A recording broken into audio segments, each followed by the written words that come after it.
Perjalanan sejarah perpolitikan Indonesia di masa pemerintahan Orde Baru pernah diwarnai berbagai praktek penangkapan dan pembungkaman politik secara brutal terhadap individu maupun kelompok yang mengancam kekuasaannya.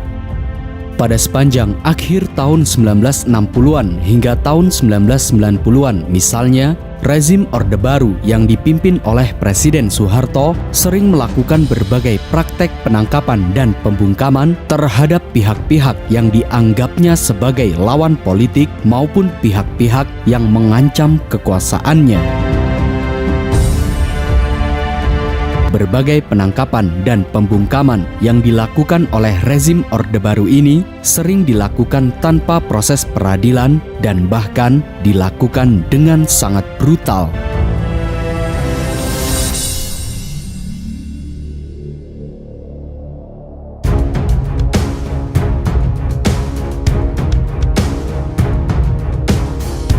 Setelah menerima mandat Surat Perintah 11 Maret 1966 atau Super Semar, sekaligus memanfaatkannya sebagai momentum untuk meruntuhkan kekuasaan rezim Orde Lama dan beralih kepada kekuasaan rezim Orde Baru, Presiden Soeharto mengambil sejumlah langkah yang syarat akan berbagai praktek kekerasan serta pembungkaman terhadap suara-suara kritis.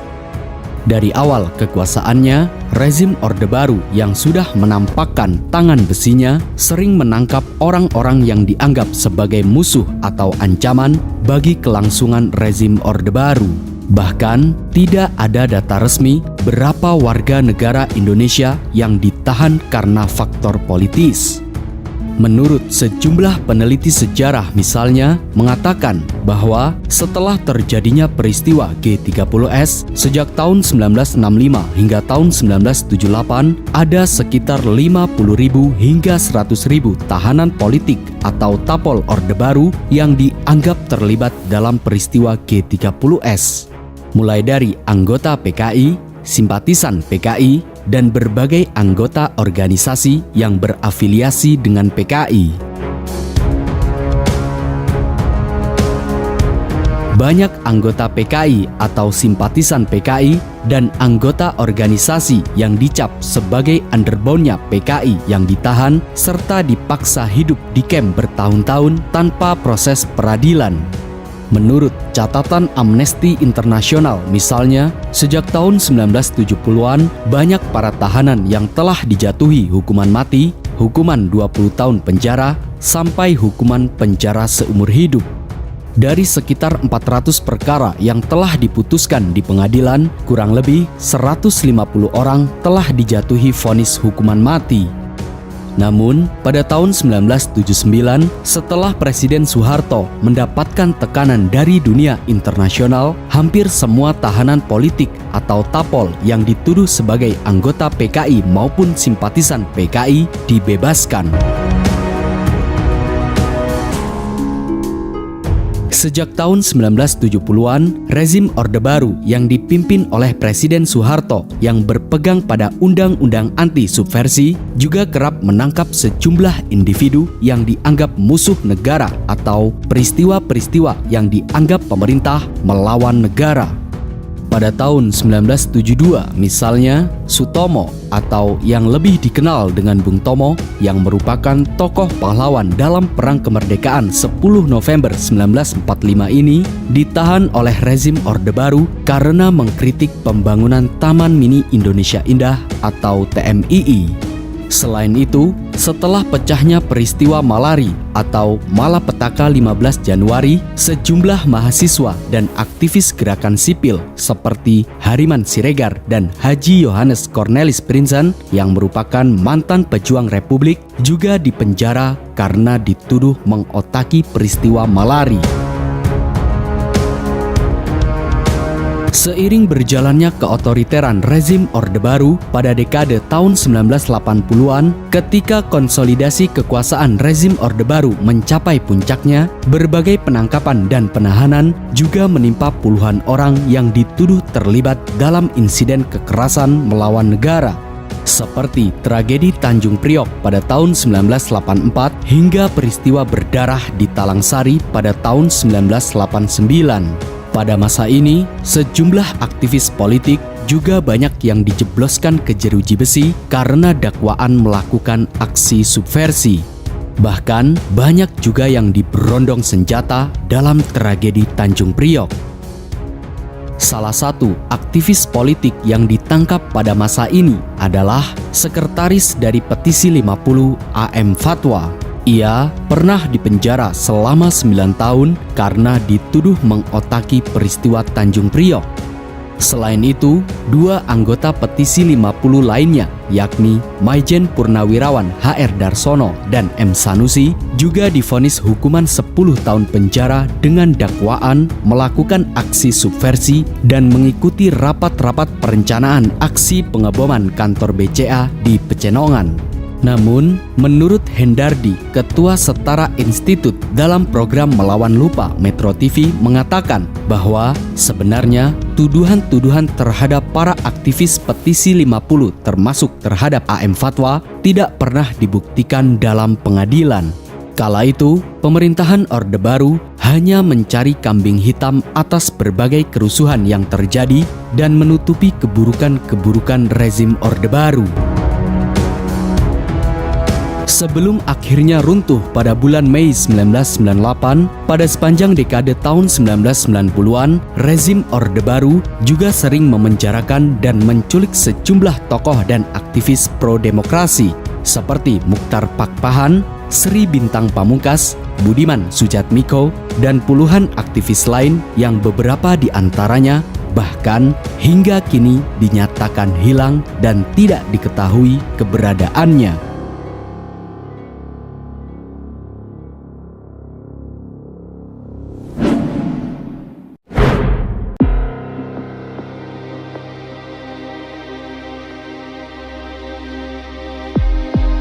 Rezim Orde Baru yang dipimpin oleh Presiden Soeharto dengan cengkraman kekuasaan yang kuat dan tidak segan-segan memenjarakan pihak-pihak yang dianggap melawan dan mengancam kekuasaannya, sering melakukan berbagai tindakan penangkapan dan pembungkaman politik secara brutal dan represif. Salah satu tahanan Orde Baru yang juga pernah menjadi tahanan politik Orde Lama yang mengalami berbagai penyiksaan, yakni AM Fatwa. Diteror, disiksa, dicelurit. Ini pernah 12 jahitan, celuritan di sini. AM Fatwa yang kala itu menjadi sekretaris Petisi 50 sebagaimana yang telah dimuat dalam program Melawan Lupa Metro TV pada tahun 1984, ia dijebloskan ke dalam penjara yang didakwa bertanggung jawab atas keluarnya lembaran putih peristiwa kerusuhan Tanjung Priok. Lembaran putih yang dirilis anggota Petisi 50 ini berisi kritikan atas tindakan represif aparat keamanan dalam peristiwa Tanjung Priok yang menewaskan banyak rakyat sipil. Selain itu, isi dari lembaran putih Petisi 50 ini juga meragukan keterangan Panglima ABRI LB Murdani terkait peristiwa Tanjung Priok. Akhirnya, karena lembaran putih itu, AM Fatwa dipenjara pada tahun 1984.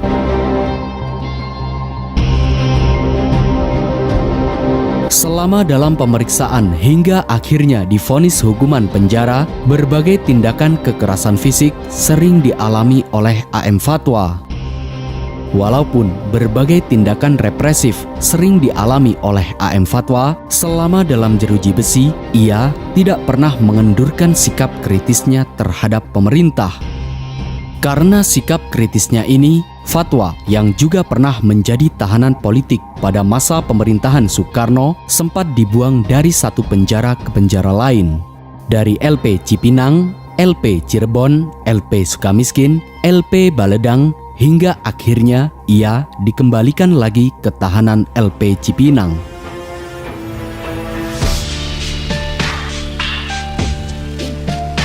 Seiring berjalannya penahanan AM Fatwa oleh rezim Orde Baru setelah 9 tahun dalam penjara, sejalan dengan arah kebijakan politik Presiden Soeharto yang mendekati kelompok Islam, pada bulan Agustus tahun 1993, AM Fatwa dibebaskan dan bebas bersyarat.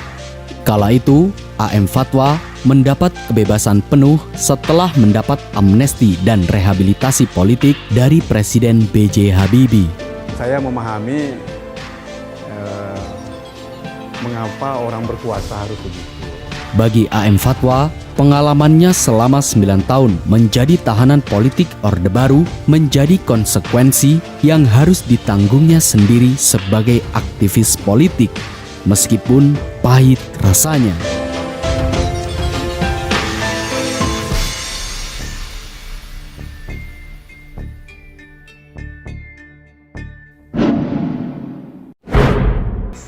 Seluruh barak-barak dipanggil, semua digebuki pakai kayu dan pakai popor bedil. Itu berapa ya, kira-kira ada kalau 30-an orang meninggal.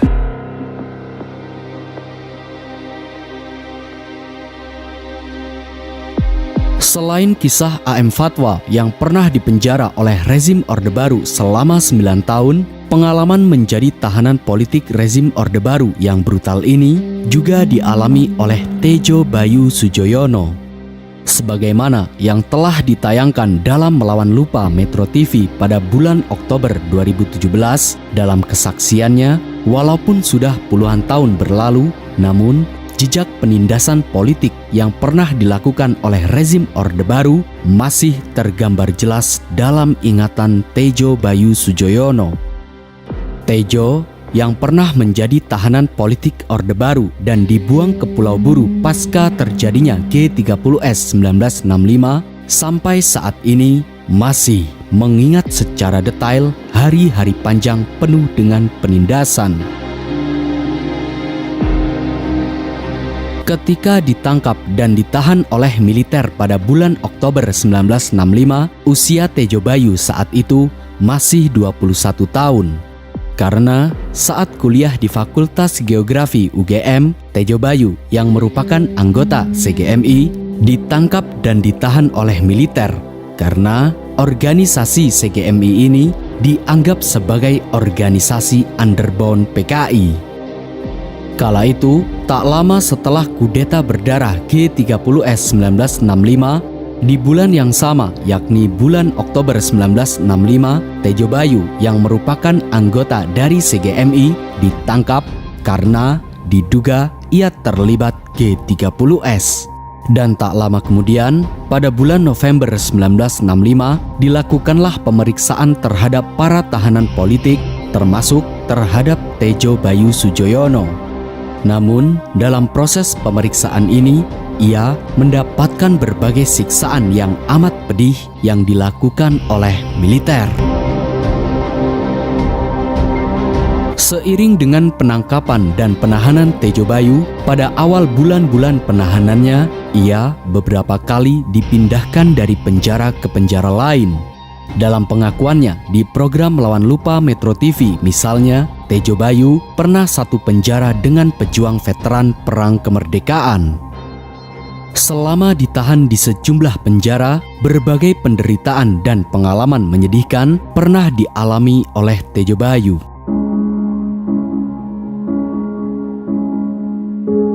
Saat ditahan di Rutan Nusa Kambangan misalnya, Tejo dan tahanan lain sangat kekurangan makanan. Kala itu, Tejo hanya diberi makan sekali sehari dan seadanya saja. Sampai-sampai melihat tahanan lain di sekelilingnya banyak yang meninggal dunia akibat kelaparan dan penyiksaan. Kamar tahanan yang dihuni oleh Tejo dan tahanan lain berjumlah 40 orang. Sehingga kamar tahanan yang harusnya hanya dimuat 10 orang saja tidak muat dan berdesak-desakan. Bahkan untuk tidur saja mereka harus bergantian. Seiring berjalannya waktu, pada tahun 1970, Tejo bersama dengan ribuan tahanan politik lain dipindahkan ke Pulau Buru, Kepulauan Maluku. Kala itu, Tejo Bayu menjadi satu dari sekitar 11.000 tahanan politik lain yang harus menjalani pembuangan politik yang tidak jelas kapan penderitaan ini akan berakhir. Selama ditahan di kamp Pulau Buru, Tejo Bayu bersama tahanan politik atau tapo lain harus menjalani kehidupan rutin sebagai pesakitan politik. Dengan dalih untuk meruntuhkan paham komunis yang mereka anut dan kembali ke ideologi Pancasila, rezim Orde Baru telah membuat penderitaan terhadap mereka yang menjadi tahanan politik, termasuk Tejo Bayu. Selama hidup bertahun-tahun di Pulau Buru, Tejo Bayu Sujoyono menyaksikan berbagai penindasan dan berbagai pelanggaran hak asasi manusia yang dilakukan terhadap para tahanan politik. Mulai dari berbagai penyiksaan hingga berbagai penembakan terhadap para tahanan politik dengan tidak manusiawi. Hidup dalam penindasan dan kesengsaraan yang seakan-akan tak ada ujung membuat para tahanan politik termasuk Tejo Bayu melakukan berbagai upaya sebisanya agar bisa bertahan hidup dan merawat kewarasan pikiran dan jiwa mereka.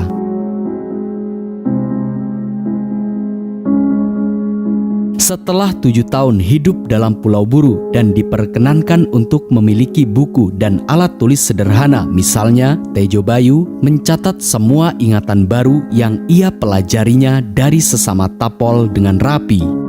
Selama di penjara, Tejo Bayu memperoleh banyak pengetahuan seperti ilmu kimia, konstruksi mesin dan bangunan, hingga bahasa Perancis. Hal ini dilakukan oleh Tejo Bayu untuk membuat pikirannya terus hidup dan tidak gila. Sampai-sampai karena banyak ilmu pengetahuan yang didapatkan oleh Tejo Bayu dan para tapol lain untuk membuat bom atom secara teori, mereka bisa melakukannya.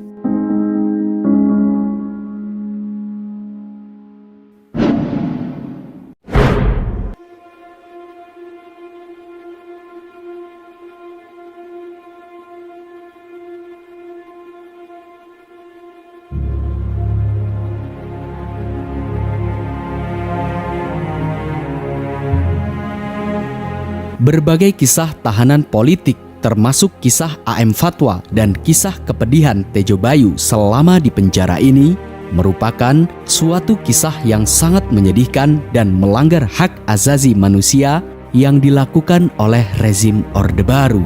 Padahal dalam bernegara, pemerintah seharusnya melindungi hak-hak para rakyat sipil.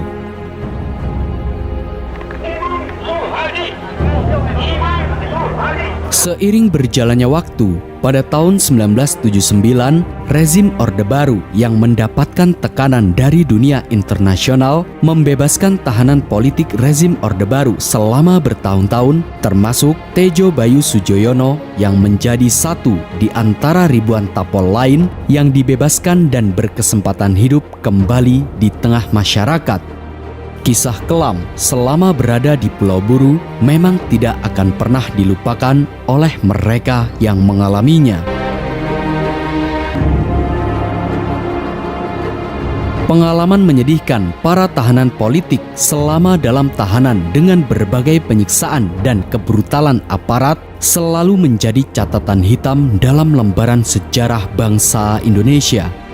Berbagai penindasan dan penyiksaan yang dilakukan terhadap para tahanan politik juga telah menorehkan luka yang mendalam terhadap para tahanan.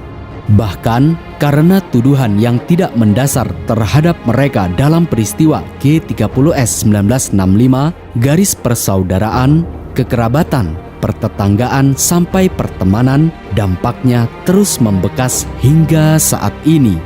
Bukan hanya terhadap mantan tahanan politik, namun juga terhadap anak turunan mereka yang tidak tahu menau apa-apa. Namun, walau demikian, bagi sebagian tahanan politik Orde Baru sudah memaafkan semua berbagai tindakan kejam yang pernah dialaminya.